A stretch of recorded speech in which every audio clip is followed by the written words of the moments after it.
I can't be briefer this time, I promise. It won't be a long video. So ideology.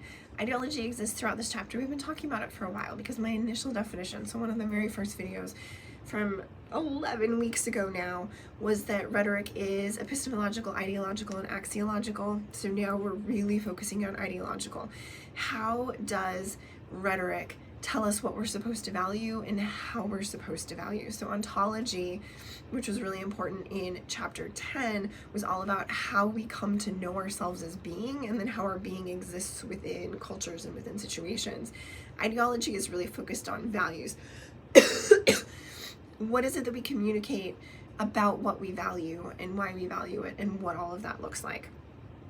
And then where power fits, because that's what we're getting at with cultural and critical rhetoric. Okay, so let's take a typical classroom, or even this video. I keep using these videos as examples.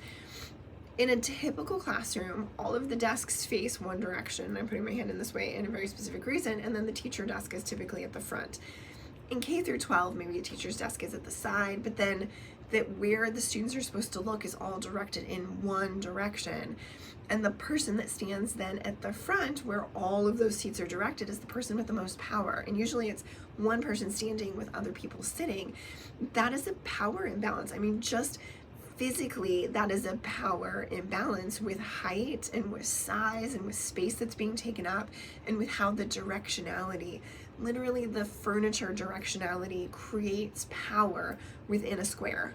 We're pretending like the classroom is square. Sometimes they're rectangular, sometimes they have weird corners because we have older buildings. In a square. So when we talk about ideology, what we want to always consider is not just what is being valued, who is being valued, but how that value is being communicated. So in a classroom, desks, in a video, where it's located and why it's located there and what's being focused on. And then when we start to think about what is being communicated, what power and power balance is at play in that communication? How are we supposed to understand power, and how are we supposed to buy into it?